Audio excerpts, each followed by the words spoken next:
All right, well, we'll go ahead and get started. I am Ashton, and we are presenting on Find Your Style. And I'm working on getting our presentation up right now.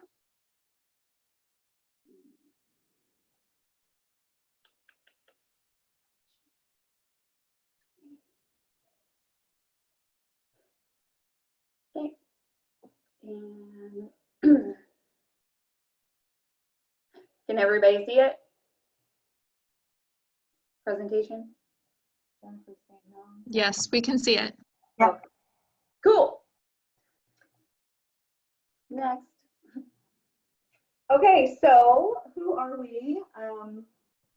I'm Donna, one of the senior employment consultants here. I have about 6 years of baby witchcraft under my belt, 5 years here at Trillium, and then I had some experience at United Cerebral Palsy in Portland. I guess if I could just define it in one way, or my thoughts on supported employment, I would say I believe we have something to learn from everybody, and that our workforce should reflect our community. And I am Ashton Steele. I identify as the introvert, and I have 3 years of JD sorcery under my belt. And my basic belief system in everything that we do is that I believe that we will only ever be as good as we push ourselves to be, and if we do not go beyond our comfort zone, we will never grow.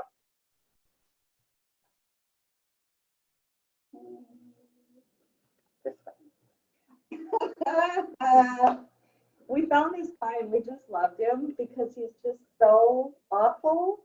What a used car salesman dude. And so when Ashton and I decided to apply for this topic, it was because we both really believe that you have to find your own style in job development. But you know, I think that a lot of people, myself included, when you first think about you know, becoming an employment consultant, or sometimes they're called job developers, you think of a salesman with that. And we definitely want to kind of bust that myth today, that you don't have to become this guy.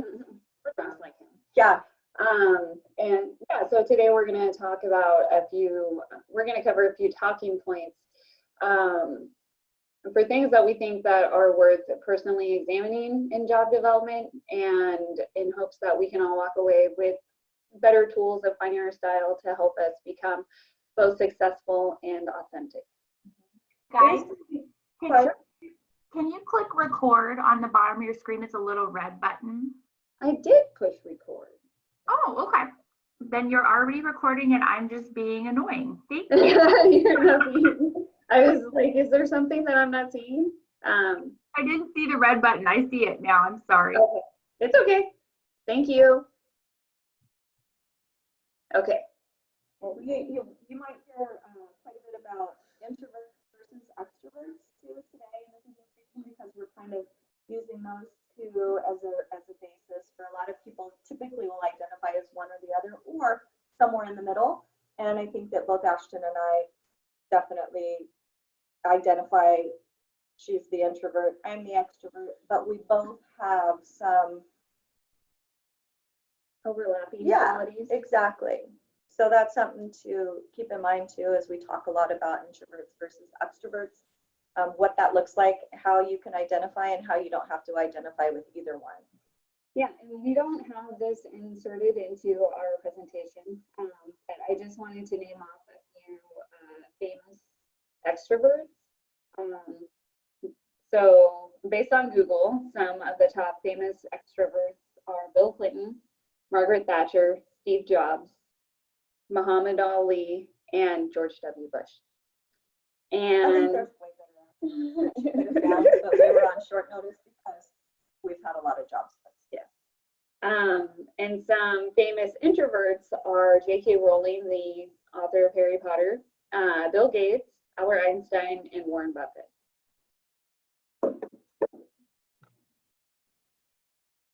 Okay, so here's what we're going to cover today. So introverts versus extroverts. Like Donna said, that there's some overlapping qualities. There are definitely some areas where I feel like I might appear to be an extrovert, which I don't feel like I am. And I think there are some qualities that Donna has that might align more with the introverted side of things. So just keep in mind that it is on the spectrum, but we'll cover them both. Oh, okay. We're going to cover styles with pre-call planning. Stellar JDers as quiet leaders. Emotional intelligence and what that looks like as far as empathy, relationship building, and then self-awareness and social awareness. And then we'll have an active listening activity. So let's jump right in. On the left of the screen, and I'll start first with talking about introverts. These are definitely things that we Googled to see what the common traits are. Again, I don't necessarily feel like I fit into all of them, especially now. I think when I first came to Trillium, there are some stereotypical traits for introversion that I identified a lot with that I might not anymore. But number one, I tend to be more inward turning or focus more on internal thoughts, feelings, and moods rather than seeking out external stimulation. And then tend to be more quiet, reserved, or introspective, introspective. So I think kind of, you know, for me personally, I think confidence really plays a role into the introversion and just how introverted I could be. When I lack confidence, I tend to definitely seek out external stimulation and try and get feedback externally.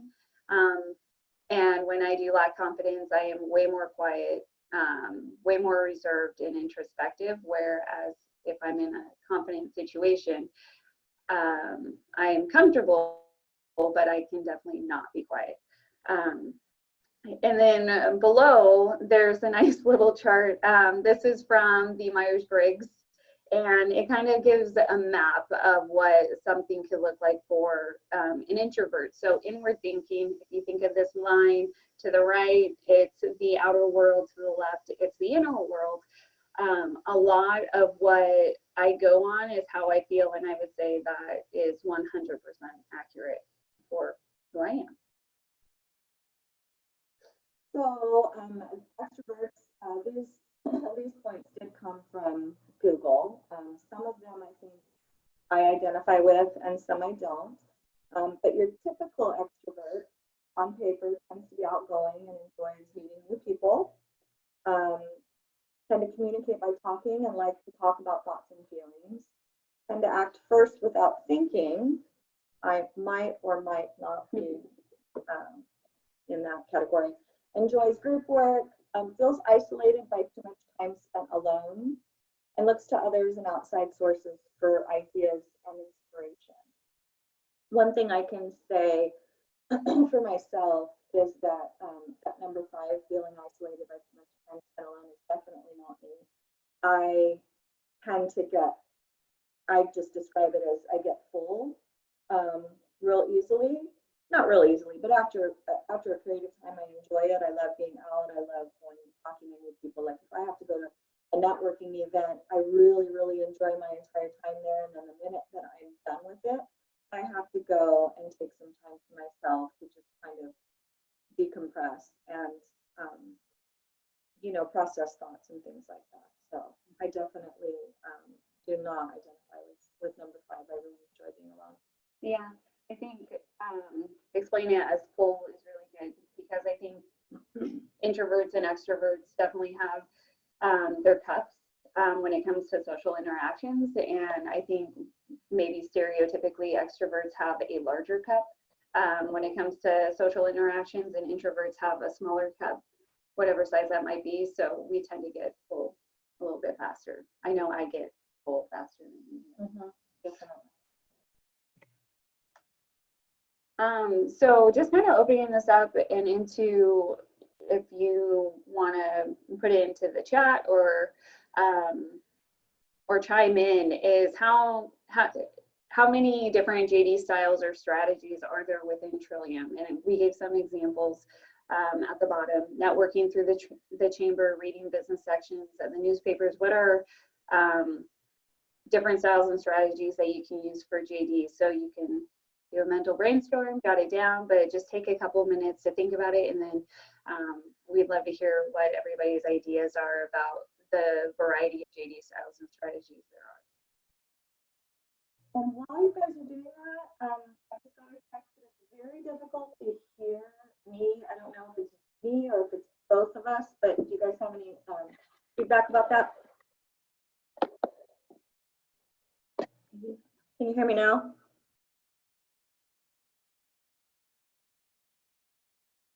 Oh, here we go. Sorry, we have not seen the chat. Please, okay. Okay. Donna, move closer. Can't hear Donna. Yes, better. Better. Okay. Okay. Cool. I'll scooch up. How's that? Where's the? Can you pull it over? Yeah. So yeah, just taking a minute to talk about or think about the different JD styles and also the training.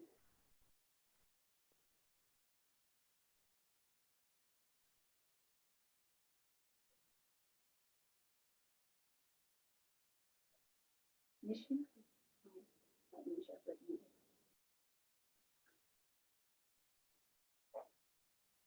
I could probably.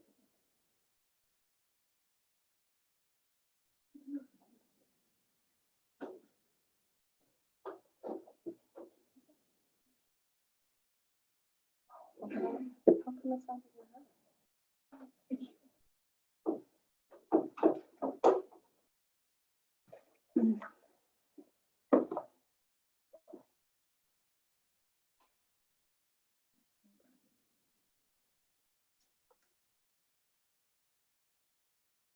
I remember too.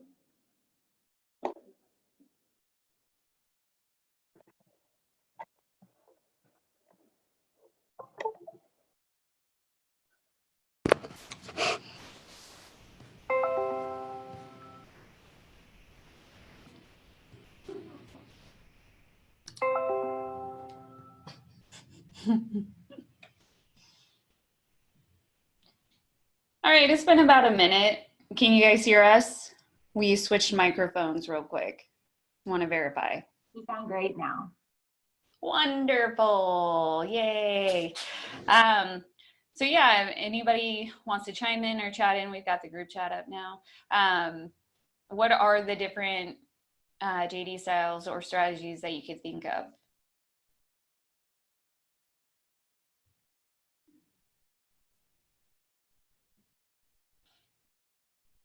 Being personable. Mm-hmm. Cool.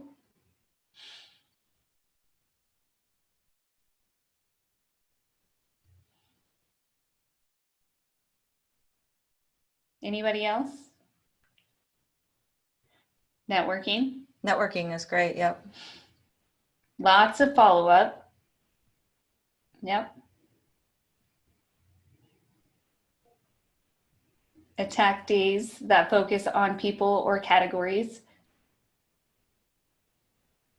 Becoming a customer. Yes. I like to use that tactic a lot. Mm-hmm. Going outside your comfort zone / box. Yes. Friendly tours. Mm-hmm. Cool. So I think those are all really great, examples of the different tactics that probably many of us currently use, and we'll go over some additional ones as we go forward here.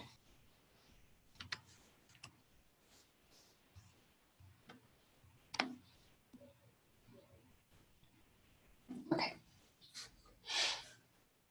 So across the bottom, you'll see that there's all these bubbles, and these are other strategies that you can use.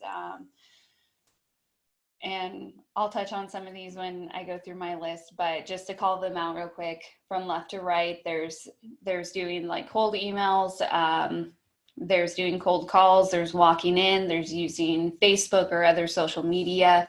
The star with the little geolocation, that's for Facebook local, and then using things like the newspaper or business journals, etc. So starting with me, tactics that I use for going out and doing JD, the different styles. Let's see here. Amy. Sorry, we got PowerPoint be shared. Yes, we will send out the PowerPoint.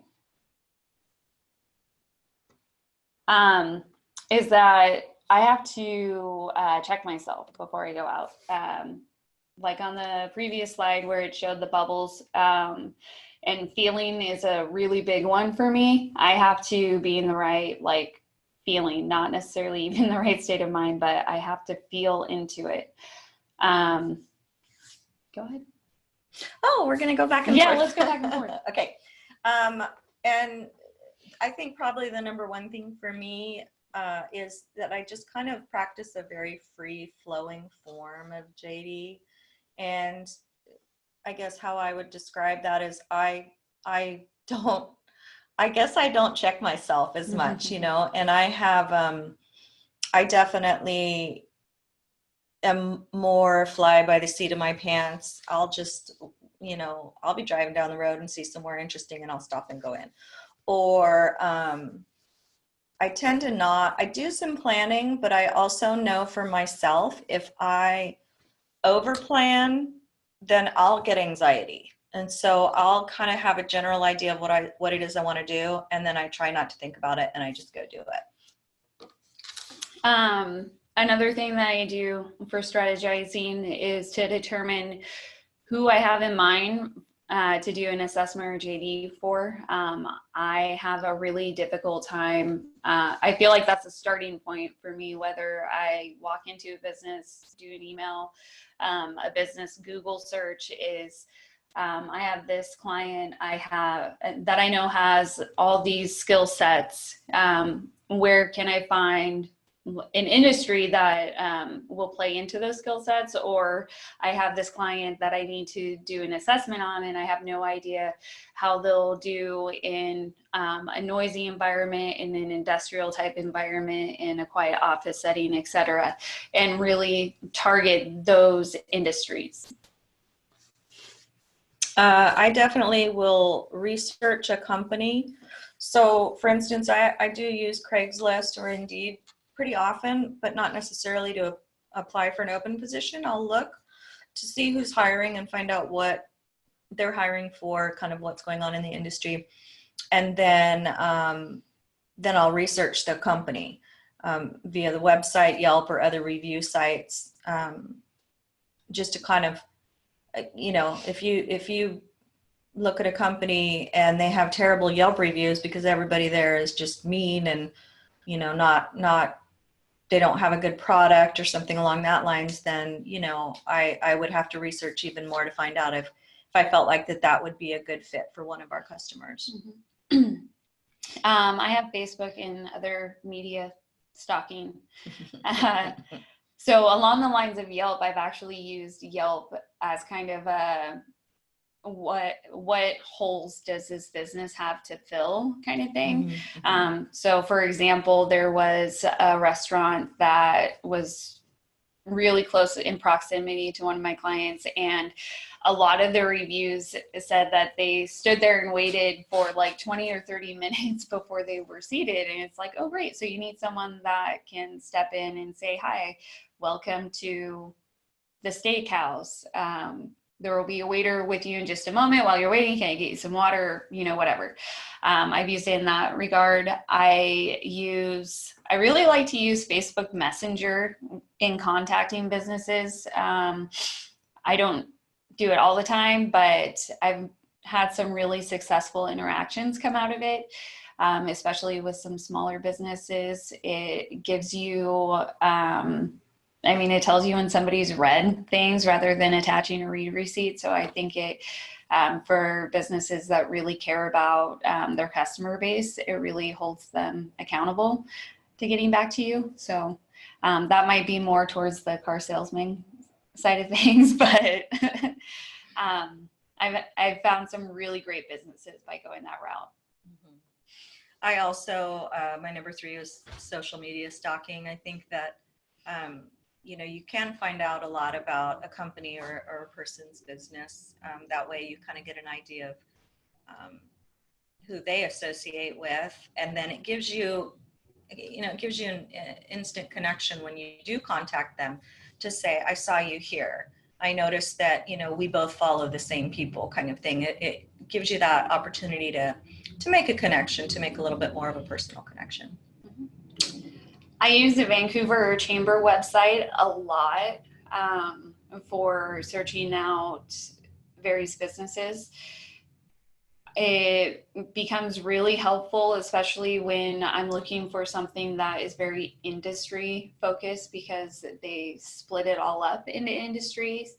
I've also got some very unique connections from industries I know absolutely nothing about. By going onto the Chamber website, reading up about the business, and then using that tie-in, like, hey, Trillium's part of the Vancouver Chamber as well. It's a great connection. That's where I found you. And I noticed that you guys are really into X, Y, and Z for your values, kind of thing. Yeah, it's a good connection. I like to just go into businesses incognito. Sometimes I say it's like going in through the back door, to where, I'm not there necessarily as a Trillium representative. I'll just go in, and if it's, say, a retail business, I'll just go in and look around and find out who talks to me, find out, like, just, how many staff are there. Are they friendly? Do they look like there's a need that's not being, filled? And then kind of play it by ear. Again, there goes that free-flowing, form of JD. I went in one time to a natural pet food store just to look around. I'd never been there before. And while I was in there, I thought, okay, I'm going to buy my dog some dog biscuits. And the girl at the counter was so super friendly that I just said, so here's what I do. And I happened to, at that time, be looking for a CBA site for a young man who had 3 poodles. So she was like, wow, that sounds really cool what you do. And so then she opened the door, and I kind of just barged right through it. And I ended up getting a CBA for my client. And then I think it took about a year, but the owner of the business hired him for their warehouse. And so he's still there. I think it's been 3 or 4 years. So for my last one, I talk about connection. When I'm researching businesses online, I think the number one place that I go to is the About Us, and read about what their values are, and what they do, what their standpoint is on diversity and inclusion. And I talk about what we do, but I have been trying more to go beyond what we do. An example is that I found a brewery that's within walking distance to one of my clients' house. And they didn't actually have a website. So this was an instance where I used Facebook, and I messaged them through Facebook after going through their feed and seeing what kind of stuff they did over the holidays. Because when I had messaged them, it was right in between Christmas and New Year's. And found out that there's a local community volunteer program that they did a lot of work with over Christmas, and it's the same, they did with the same group that one of my clients does it with. And it's that same client that lives within walking distance. So when I contacted them, I said, hey, I noticed that you guys are really community minded, and that you volunteered for this place. I actually have a client that's within walking distance to you guys who actually volunteered there as well. And I'd love the chance to get to introduce you guys. And so they're small. It's definitely a company that I have to do the long game with, but it's been a really great connection by connecting the customer's values to the stuff that they do. And my last one is, there's a lot of similarities there.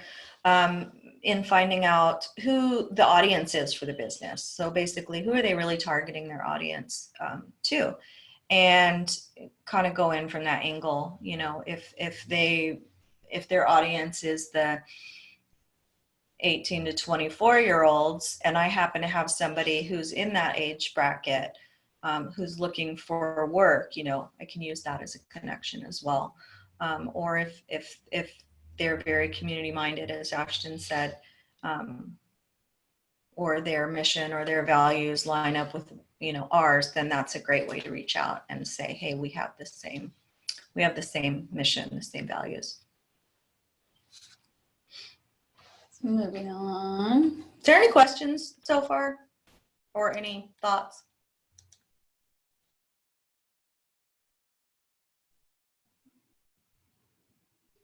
We can hear the peanut gallery. We hear you guys. We'll just move along. So, you know, how do you become like it says stellar JDers as leaders, even if you're quiet? How to become a leader in doing JD? What are the things that you need to put in place? So again, going back and forth. So as She's being a quiet leader. as the quote unquote, you know, introvert who stereotypically actually can be very quiet, and I can give some examples of doing that. I have to develop confidence. I like not just about like going into that particular business and finding out how I could be more confident about the situation, but just like talking about JD in general, I've had to really develop a certain amount of confidence with, you know, confidence in myself and being able to think on my feet when someone asks a question that I haven't been asked before, being confident and not having to rely on giving like the elevator speech word by word verbatim every single time, and being able to adjust it when I'm talking in different businesses. That's sort of a broad statement for developing confidence. I tend to do a lot of observation. I think you can find out a lot if you just kind of shut it and listen. So that's something that I remind myself to do is sometimes people will say, you know, are you okay? You were pretty quiet during that meeting or whatever. And a lot of times if I'm just trying to be really intentional on finding out what's going on around me, I'm just quiet and observing. I think you can learn a lot that way. So I think it's good to be quieter. The next one for me is thinking outside the box and finding different ways to approach businesses. When I pulled up those lists for the famous introverts and the famous extroverts, one thing that really jumped out to me was that for the introverts, a lot of them were creative thinkers, and creativity is something that is very important to me. And so doing the same thing every single time, trying the same approach every single time is something that not only bores me, but definitely makes me lose confidence, especially if I'm not being successful. So thinking of creative ways, using Facebook Messenger, stalking them on Instagram, going into them and saying, hey, like, I'd like to schedule an appointment for a massage, and also who does your laundry, that sort of thing. I have written here, being intentional with where I'm going and how I'm using my time, which is completely the opposite of what I said earlier with being kind of free-flowing. So clearly I have times where I'm intentional how I'm using my time, and that's, you know, I find that I need to do that because sometimes I'm a little too free-flowing. So it helps me to you know, sit down and actually block out times of what I'm going to do and how I'm going to go about, you know, finding out more about different businesses. So and getting a massage. Yeah, that always helps with JD. Yes, just so you know. it does. My next one is asking myself, are the methods that I've been using getting me any results? If not, what can I change? to try a new approach. And that requires some very intentional, either debrief to myself after going out with somebody. Maybe it's a debrief prior to going into JD. So if I'm looking up businesses on the chamber, or if I'm looking up businesses via Google search or what have you, taking like that introspective time to say, the last time I did this, what did I do and what got me the best results? And then going from there, either tweaking it or, even tweaking the stuff that got me a positive result, to see if I can get even more positive results. I am all about sharing successes and failures. At Trillium, what do we say? Yay for failure. So I think it's important to share both of those, because what might be a success for one person might be a failure for somebody else. And somebody else who said this was a failure, another person might be able to pick it up and with a different approach turn it into a success. So I think that we should all be open to doing that. And my last one, again, back to how am I feeling? And earlier I talked about how we talked about how there are overlaps and where you could be more extroverted or more introverted. I always feel like when I go out with somebody else, and that is another JD, strategy, is pairing up with somebody, how I feel really like lean is dependent upon how they feel. So if I'm with somebody that I know might be a little bit more nervous, then that I kind of morph into that extroverted role and say, I'll go first, I can do this. But if I'm with somebody that is more extroverted, who has a really strong presence, I can just like feel myself shrink down. And not that it's not a successful outing. It's just it's kind of like my internal reaction to balance between the pair. Balance is good. My last one is just always trying to be open to different methods and ideas. And I think that goes even back to the sharing successes and failures.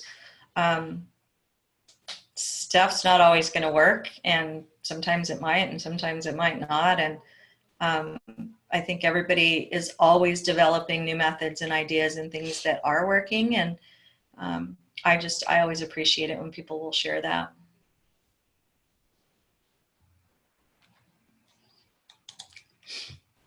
Ooh. Oh, there he is again. Okay, so we are you're gonna love this. Talk about emotional intelligence and show a video clip.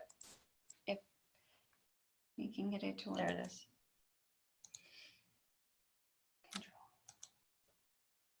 Uh-oh. We're having some technical difficulties here. There it goes.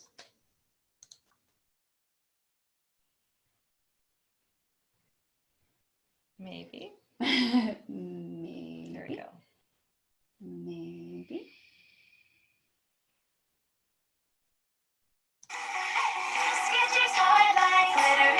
Ooh, those are Ashton's new shoes. She wears those when she JDs.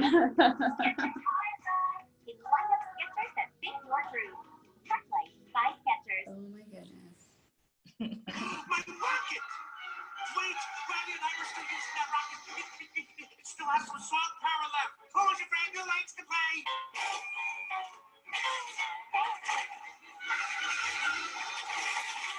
No! You can't take my rocket to the dock. Randy and I go to the moon.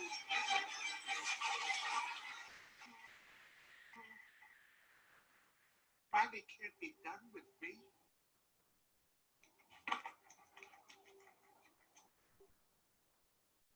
Hey, it's gonna be okay. We can fix this. We just need to get back to headquarters. Which way to the train station? I had a whole trip planned for us. Hey, who's ticklish, huh? Here comes the tickle monster. I'm sorry they took your rocket. They took something that you loved. It's gone. Forever. Sadness. worse? Sorry. It's all he had left of Riley. I bet you and Riley had great adventures. Oh, they were wonderful. Once we flew back in time, we had breakfast twice that day. Sadness. Sounds amazing. I bet Riley liked it. Oh, she did. We were best friends. Yeah, it's sad.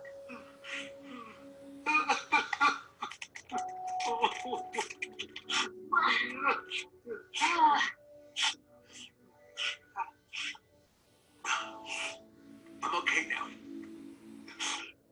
Come on. The train station is this way.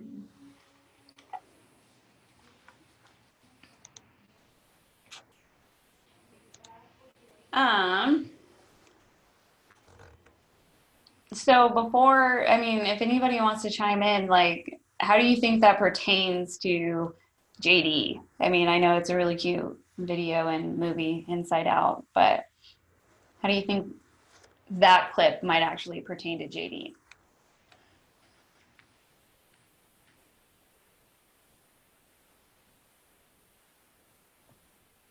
This is Nikki. I think it's really hard to approach an employer without having some empathy for where they're at, because they're going to kind of see through you right away if you go in pushing your own prerogative. So it's good to kind of make a check-in with yourself as to where you think they are before you approach them. Yeah, definitely. That kind of goes, I mean, if I can start over on Sure. this side, you know, making sure that you're coming off genuine and not salesy, you know, like the guy. And as Nikki said, that's exactly what we thought when we found the video clip was, you know, being able to have empathy versus sympathy and not trying to, you know, joke somebody out of it or fake your way into it, but just being genuine and listening and finding out what the business needs are. Mm-hmm. And where I relate to that video is, you know, what I have listed here at number 1 on the introverted side is that I tend to focus so much inward within an interaction that it can often at times go over my head what the other person is feeling or what they're talking about, because I'm just focusing on how it's making me feel, rather than, you know, we're going into a business, the spotlight should be on them and not, you know, what kind of luggage or, you know, materials that we're carrying along to move our mission forward. Do you want to go back to you and then to me? Sure. You know, in regards to empathy and relationship building, for me, I feel like it's critical that I actually make a connection with the person that I'm contacting, in order to create like a genuine conversation and follow up. I feel overall like going in and getting dressed up and going into a business and saying, hey, can I speak with the manager, makes me feel like a car salesman, just like saying that. But if I can walk into a business and say, you know, tell myself, hey, I want to find out the name of the person at the front desk, and maybe they like puppies, maybe they like cats, maybe, you know, it's nothing work related, and I can find a connection and a common ground with them, and then I feel like that's the basis where everything else can grow from. And mine, as far as relationship building, I've totally come to recognize that, you know, meeting somebody, it doesn't mean that it's going to be an immediate job, you know, but if you can create a relationship, it can develop into a future placement. So, you know, it's very relationship based, and it could be that relationship may not ever develop into a future placement, but maybe that person is going to introduce you to somebody else who, you know, is going to have something that can open up. And the last one on my introverted side is that in order to convey empathy and relationship building, is that I had to be curious and ask a lot of questions. I think going along the stereotypical introvert, I'm super quiet and don't talk a lot side of things, which I definitely, again, fall into and crawl back out of as the day goes on. When somebody asks me questions, because I'm not always just willing to give out information, it shows me that they care. It shows me that they want to know where I'm at. And so be mindful that I should be doing the same thing for somebody else, even if it's a business owner, coworker, or manager at a business that we're going into. My last one kind of goes back to number 2. I just feel like if we foster relationships, you know, it's going to build capacity. And even if it doesn't turn into a job, it still gives us these opportunities to, for advocacy and to just educate people on what supported employment is in general and how we can just make a better workforce for it. It doesn't necessarily have to be jobs, jobs, jobs. I mean, we all want the jobs, but there's a bigger picture. You know, we want to educate and we want to advocate and we want to help people self-advocate. So.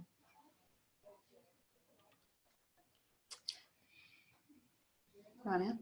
I'll go. Okay. The introvert is going to go first all through this whole, training. Yeah. So where self-awareness and social awareness comes in, I think, you know, some of what I talked about on the last slide, as far as empathy and relationship building, kind of comes into play. I feel like because I can be so inward thinking in regards to how I'm feeling that, that I have to be self-aware of my self-awareness about my feelings in order to create like a social balance. And I feel like that self-awareness has to come into play for me before I even walk through the door of a business. I have to figure out what I need, what frame of mind I need to be in. Do I have my business cards? Am I there to be curious, or am I there to try and land a job? Because if I'm there to try and land a job, then I'm probably not going to be successful. Whereas if I were there to be curious, I could at least get one question answered. What negative self-talk do I need to mute? Am I telling myself going into a business, you know, this is about cybersecurity and I know nothing about it. Why am I here?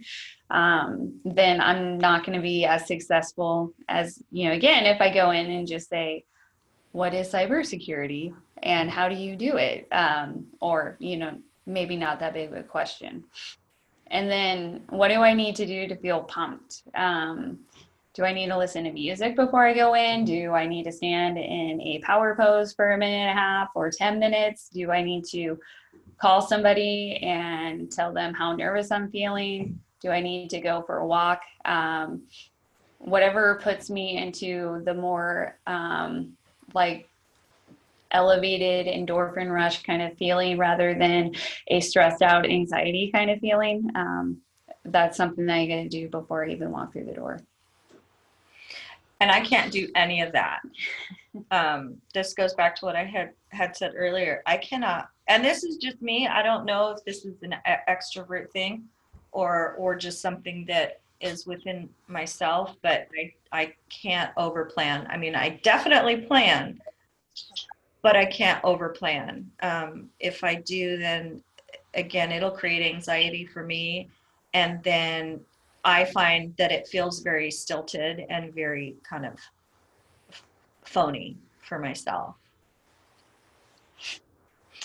And the last one for me is just expectation management, is, and that kind of goes into the negative self-talk. It goes into the frame of mind that I need to be in, and being curious is, am I going there expecting to get something out of the interaction, or am I just going there to find out more about the business? I definitely wing it a lot. I gauge the other person's interest, and then I also gauge their availability in regards to both time and ability to interact with me. I'm going to throw in the bottom one to go with that, and that's paying attention to body language. So if I go in somewhere and I either haven't planned well and it's a rush time for the company, or it's the end of the month and somebody's trying to get their end of the month stuff done. And if you can observe people, you're going to get a really good feel for what's really going on, even if they say that they're not busy. If they're looking at their watch, they're looking out the door, they're shuffling papers, you're going to get the idea that they're not really listening to you. They may not have time to listen to you. They may want to listen to you, but if it's not a good time, then it's not going to sink in how this could become of value to the business. So, this is where if I go in and I'm doing the incognito thing and I'm pretending to shop or whatever, if there's a line of 40 people out the door, I'm not gonna stick around and try to engage somebody. I'm gonna figure out a better time to go back. Yeah.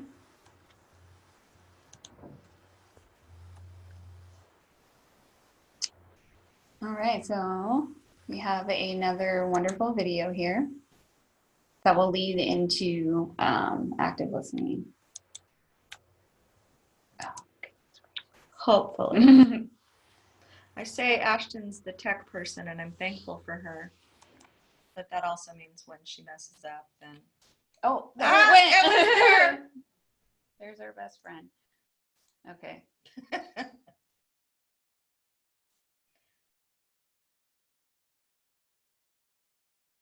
on.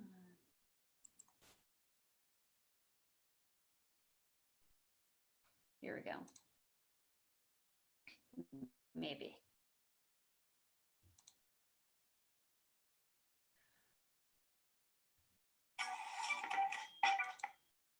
Sorry, guys. I can't handle it being so small.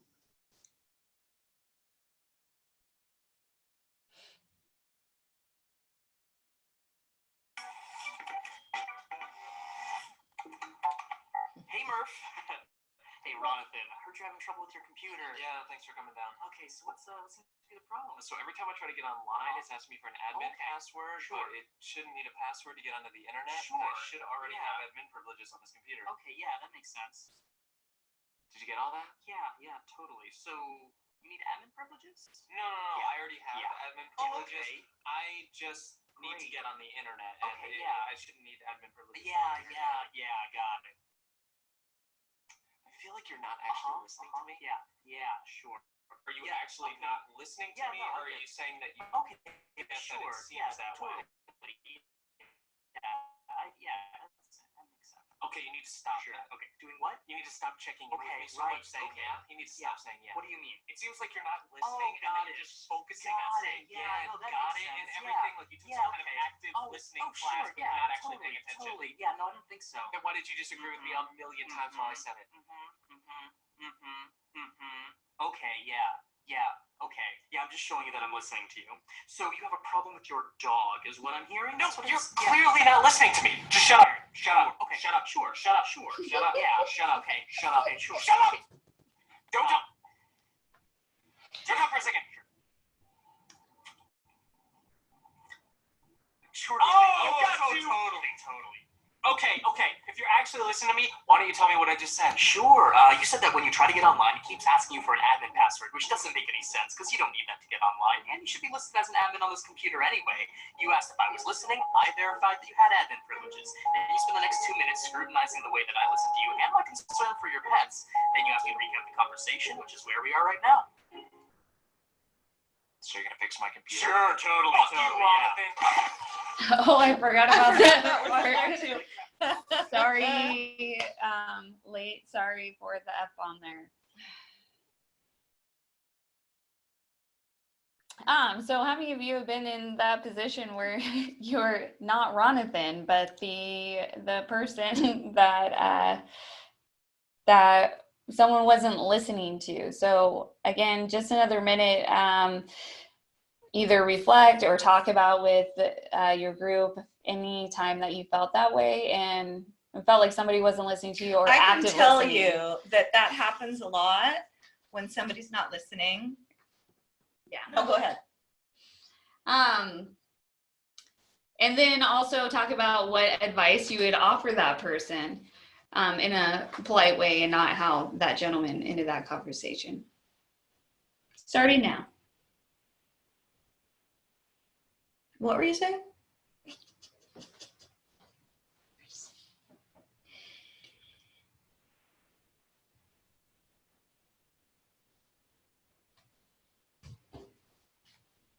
I'm waiting for Amy to go, and then I'll go. What was that?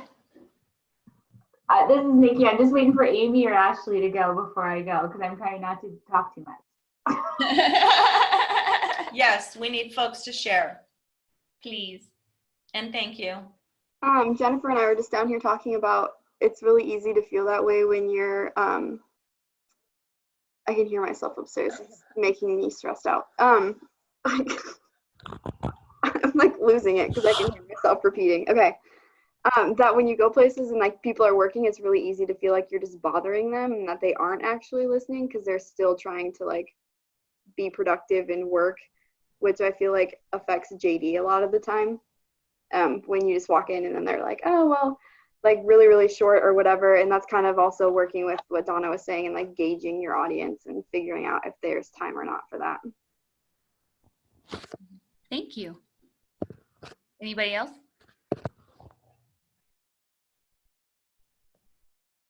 Yeah, I think sometimes it's nice to sit and listen, have someone listen to you. And I think nodding is a good way to engage, but sometimes people, you know, have like a verbal tick where they'll say, yeah, oh, yeah. And then they'll insert like their own story about how this happened to them because I think they're going for empathy, but they're just missing the mark a little bit. So I think this guy, you know, took it to the next extreme, but it's probably pretty common.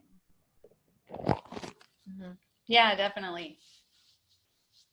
Cool. I think one thing that Ashton and I were both surprised about when we found that clip was that he was so over the top with the yeah and then you know doing this, but then in the end he actually did hear everything. And so it's not a bad way for us to check ourselves in thinking somebody either is listening or isn't listening, and in reality they might be, you know, it can kind of go back to somebody who doesn't make very good eye contact, or somebody, you know, who you think is not listening to you but really is. Exactly. I agree. Thanks. So we compiled a list of, you know, things that we've kind of been talking about, but simplifying it so that it's a little bit more straightforward. Yeah, so if the purpose of this training was to find your style, it doesn't mean you're going to fit into this little box, right? You're not going to be an introvert or an extrovert or just, you know, be this type of JD or this type of JD. So ultimately, the whole point of it is to how to find your style. And so one way is to go out with as many ECs as possible. And, you know, I just realized, like, not even ECs, go talk to other folks in our organization, because they're going to have different styles of doing things too. And, you know, I think we have a lot to learn from everybody. And I think like the extroverted spin on that is learning by what other people are doing, like learning what their style is and seeing what works for you and what doesn't work for you. And my extreme introverted spin on that is going out with different ECs is more about finding like who I JD best with, even if that who is just myself. And because she's an introvert, so because I'm an introvert. And then also, you know, if I feel like I'm not being successful with somebody like Donna going out and doing JD, then really taking a step back and analyzing myself why I am not being as successful as I want to be. Does it go with that second one? Yeah, and so it does go with the second one, is making yourself uncomfortable on purpose. I think the best way, I mean, for me as an introvert, JD as in a nutshell can be very uncomfortable. And I think the only way to really feel confident in that uncomfortableness is to do it as many times as possible. So practice makes, maybe not perfect, but makes things a little bit more manageable. Try as many different methods of JD and or contacting businesses as possible. That could be, you know, cold calls. That could be some of the things we do as far as, you know, stalking people. Mm-hmm. You can take the Myers-Briggs test, the little graph or visual that I showed before that showed the big feeling bubble. That was from Myers-Briggs. There's also a 16 personalities test that you can take, and we'll have a link for that in resources. Ask for feedback from people you JD with. You know, we always say we want to know the good, bad, and the ugly. Mm-hmm. Set intentional time for yourself for self-review. Again, going back to just asking yourself what worked, what didn't work, maybe with that JD encounter or before you actually go into a JD encounter, setting aside that time to really think about how your approach is going to go.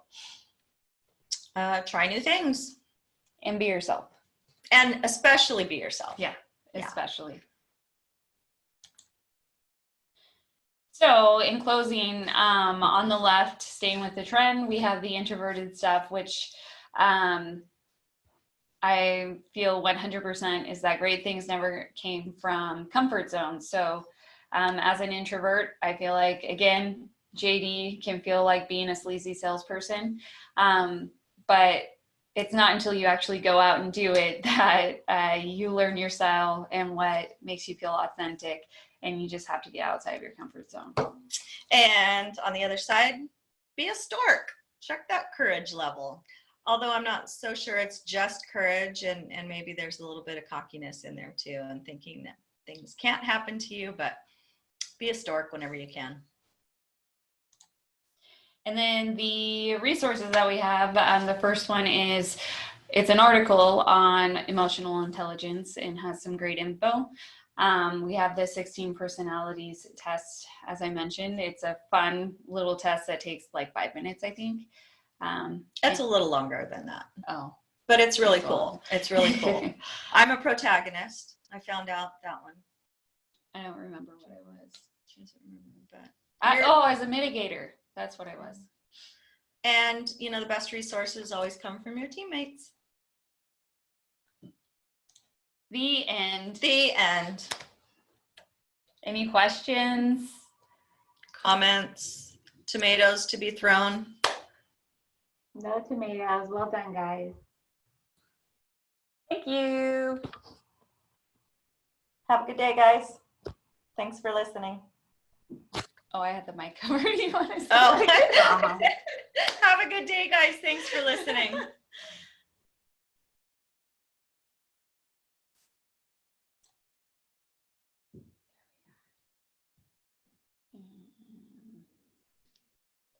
In the meeting. No, we'll just